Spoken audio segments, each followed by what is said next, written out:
Hey guys, Matt here. Video update on the HSS paperwork. So there's been a little bit of confusion, a little bit of stress as we start up with the HSS referral system. So this is just to help make life a little easier for everybody and break it down as to what paperwork is expected of each patient and when that might be relevant. So just to recap on the last video, which you can find on the Physio Nest, as you can see here on the HSS page, we put some videos at the top. So Mel did a great video on handovers and invoicing. So if you're unsure about that, that's the place to look. I did a video on the visit handover process. So just to recap, for every single HSS patient, you need to fill out the Clinico letter template for the visit handover, followed with the number of the session, and upload that or document that to Slack. So that way the CST can then send off by close of business on the same day. And that applies across the board for all HSS clients. So that's the visit handover. Adding to that, there is then some additional paperwork which sometimes needs to be completed upon request. So this is where some of the confusion lies. So if we go back to the appointment schedule and we look at Spencer's list for today. So Spencer went out to see Kayleen and Crystal. So if we use Crystal's example, we can go into her file and get up her files, as we can see here. And we can hunt down and find that referral again. So like we spoke about in the previous video, you find the one that says appointment, and that's where you can find what you need to know. So in here, under the care requested for this visit, that's the big heading to look for, you can see if there's any specific information or documents that need to be completed. So for Crystal, it says here we need to complete a LEFS, which is a lower extremity functional scale. So that's one document we need to complete. And apart from that, they haven't asked for anything else specific. So for this specific patient, if I just look down here to make sure we haven't missed anything, which it doesn't look like we have. So for this specific patient, the only additional document that they're looking for is the lower extremity functional scale. So this is something that the CST might identify as the document of need, and they will provide you with that as you go out on your home visits. Or alternatively, if it's something that you wish to be prepared for yourself, you might find that on our Physio Nest page, you can scroll to the bottom on the HSS site, and all the relevant documents will be under this documents heading here. So we've got some of them here already with a few more to come. Okay, so that's an example where all they've asked for is the lower extremity functional scale, and they haven't asked for any other specific documents. Okay, if we click out of that one and we go back to the diary and we look at Kayleen as a different example. So for Kayleen, we can go to her files, again find the appointment one, which is the original service request. And as we go down here, we can see what's needed for Kayleen. So here there's a whole bunch of things, including again the lower extremity functional scale, plus all of our physio sort of assessment. But in particular, they're asking us to please print and complete the first clinical session template, the Medibank at home consent form, and the lower extremity functional scale as already talked about. And in addition to that, they want us to complete the calf measurements in centimetres. Okay, so there's a few extra bits of paperwork that are required there. Now, again, the CST will do their best to provide the therapist with that paperwork so that they're ready to go out on their visits, and this will likely be organised the day before. So if it's a Monday and you've got some visits on Tuesday, those documents should be ready for you Tuesday morning to go out on your home visit run. Each of those files is often uploaded to the patient's files. So if we go here with Kayleen, we can have a look at what each of those files look like. So to start with, if we go with the consent form, So this is the Medibank at Home consent form. So it's basically just a participant consent form. And as we scroll down, essentially all you need to do is ask for the participant to print their name, date of birth, and provide their signature. And this is them consenting to us providing the physiotherapy service. Down the bottom here, this is something that we can leave blank. So it's really just that the patient needs to sign in this section here. Okay, so that's the consent form. Next up is the lower extremity functional scale. So that's this one here. So if we have a look at that one, it's basically just filling out an outcome measure. And this is something you do in hard copy with the patient on their visit. And you might then write their name and the date across the top here before giving it to CST again to scan in and send off along with the other documents. So that's the lower extremity functional scale. Okay. The other document is this first clinical service template. So we have a look at what that looks like.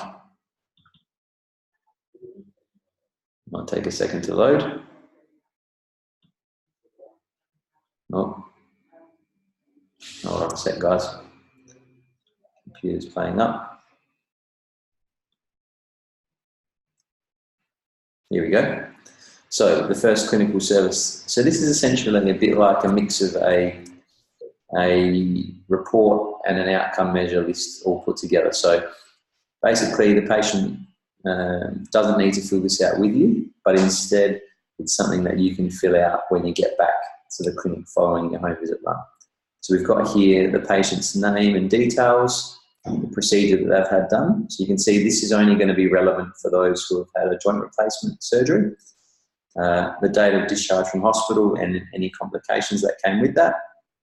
And then this is more outlining how you went in your session. So any consent, that meant writing yes that you gained consent and that you delivered them with the relevant information.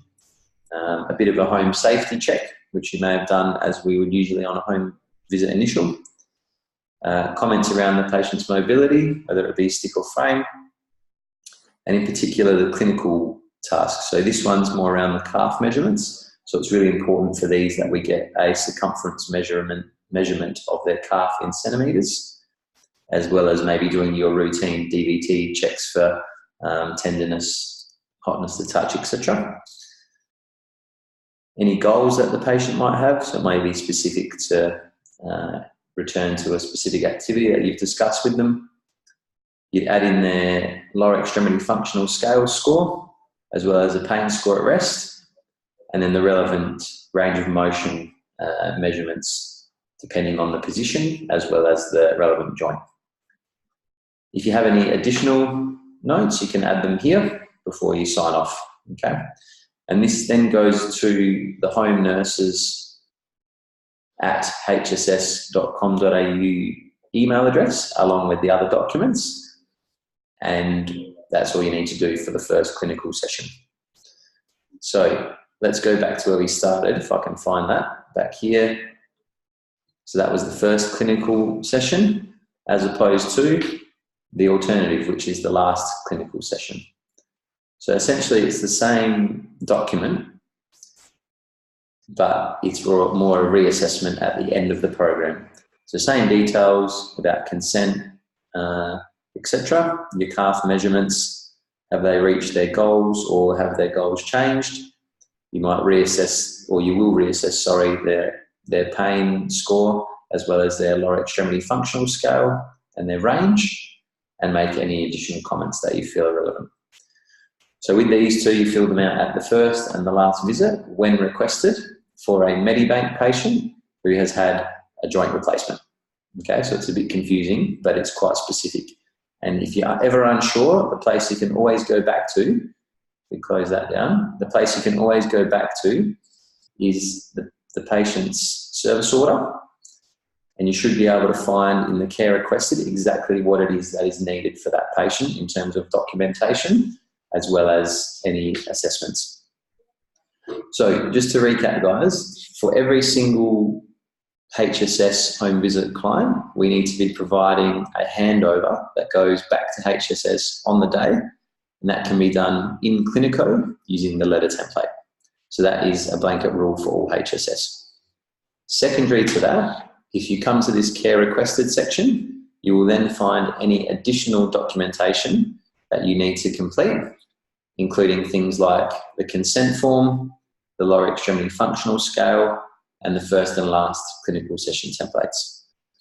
These can then be sent to HSS in the same way. You just notify CST that that is what you would like done.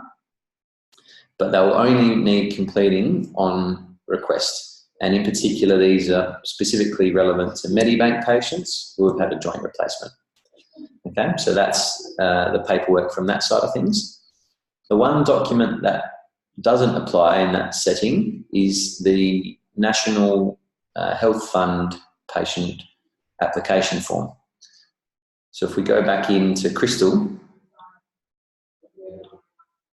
as we saw earlier, she didn't need some of those others, but there is here the National Private Patient Hospital Claim Form. So you might see this come up from time to time, and this is one that basically links the health fund to the hospital to the home visit service. So we click into this one here. It all is a bit overwhelming, but essentially all that's required from our end is the patient signature. So that comes down here, patient or guardian signature, basically saying that they're happy to link the services from hospital to home. Okay, so that's all we need from this one if it's requested, again, in that care requested section, and that would be the patient signature.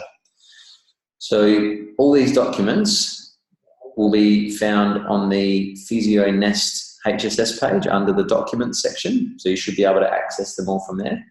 So that's relevant to CST if you're looking to provide those documents to the therapist, and also to the therapist if you guys are looking to find those documents for yourselves. So come to the Physio Nest if you're not sure. And in addition to that, we'll have it written up as part of the protocol, as you can see on the screen here. So it's outlined as to when they're expected.